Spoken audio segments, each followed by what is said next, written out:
Hello and welcome back to the Bielsa Stand YouTube channel. I haven't done a video for a while, but I thought I'd make a return. So this is my say on Victor Orta. Victor Orta needs to get out of this club as soon as possible. Ideally today, but probably not. If not the summer. A lot of fans have been easy on Victor Orta since he's been at Leeds. So let's talk about him. He comes to Leeds from Middlesbrough. He hired the likes of Christensen, Heckingbottom, both not very good managers, didn't do enough for Leeds United, let's be honest. He hit jackpot with Bielsa. You know what? Bielsa was his golden nugget, which he found. He found them, and Bielsa got us promoted back into the Premier League, but a lot of his signings have been a disaster, let's be honest, since coming to the club. The likes of, I think he probably signed Barry Douglas, Kevin Augustin, who's cost the club over 40 mil or up to 40 mil. He's brought in the likes of McKennie on loan this season, who I'll do another video on. He's been a bit of a disaster, let's be honest.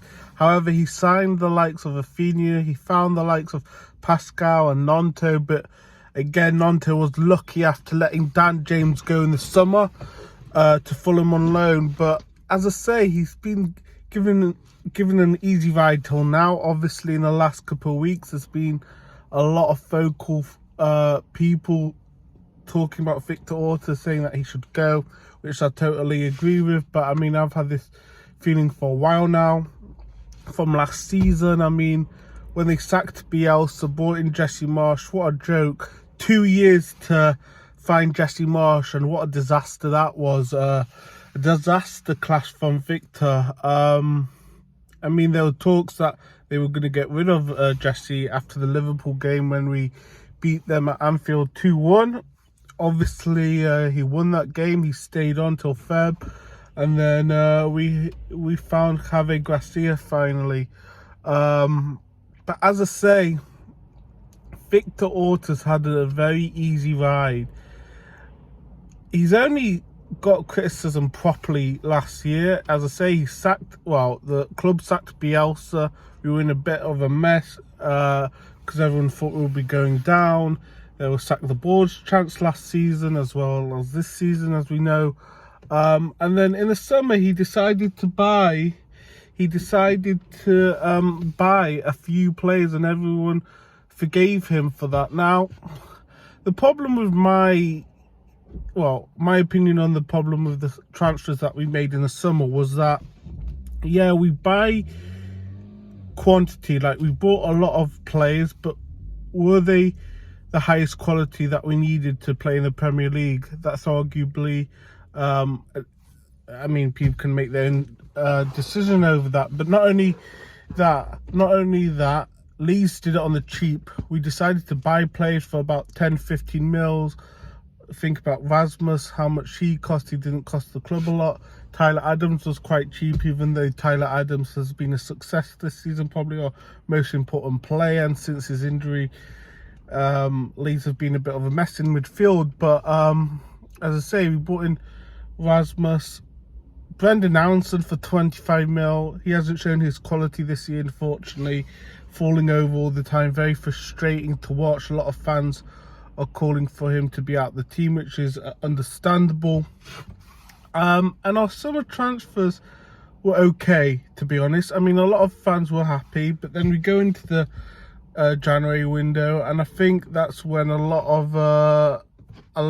of fans decided to turn after the January window, because we signed Rutter, that we needed a striker. 35 mil, he hasn't done much, let's be honest, but he hasn't had the opportunity. Is he ready to play in the Premier League? Probably not. Is he worth 35 million? Probably not. Again, probably overpaid for him, like we have with Rodrigo in the past, like we've had with Brendan Aronson. So Leeds are very keen on overpaying transfer fees, it seems like. So yeah, we brought in also Verba, very good signing.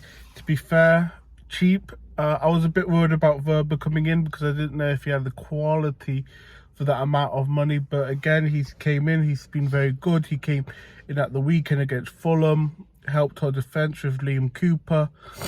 And so that seemed like a good signing. But overall, Victor Orta's made dreadful signings for Leeds. And I think it's time for him to go. And it's been time for him to go for a couple of seasons now. I've never rated him. Again, he failed at Borough. He's not a class director of football. A lot of people think he could do a job elsewhere. Let him go elsewhere. He's highly rated, apparently. Well, not for me, he's not. He's rubbish. He's utterly rubbish. And we've seen his track record at Leeds. It's been awful. Yes, he found Rafinha again. Lucky person to find Rafinha. But apart from that, he needs to go, as well as Angus, as well as Radisani. Maybe I'll speak about that in another video. But Victor Orta, he's a mess of a man. He's very emotional. We saw last year at Brentford, he was very lucky that we stayed up. A lot of people thought we were down, but I think he was relieved that we stayed up, probably for his reputation. We've seen him this season saying sack the board. We've seen him being very unprofessional in the past, and that's what we not need in a club. We've got this hothead person who's meant to be our leadership of our club, and I don't think it's good. We need stability. We need someone who's good at their job, and Victor Orta's not good at his job. I might get a lot of hate for that, but Victor Orta is one of the worst directors of football in football, especially in the Premier League. Probably the worst in Premier League at the moment, if not the Premier League history. However, there's been a lot of directors of footballers who probably is up to standard in the Prem. But that's my say on Victor Orta. Victor, thank you for nothing. You need to get out this club. We don't want you anymore. I don't want you anymore. You've done a rubbish job. You've had a couple of good pieces of business, but that's it. And that's my say on Victor Orta.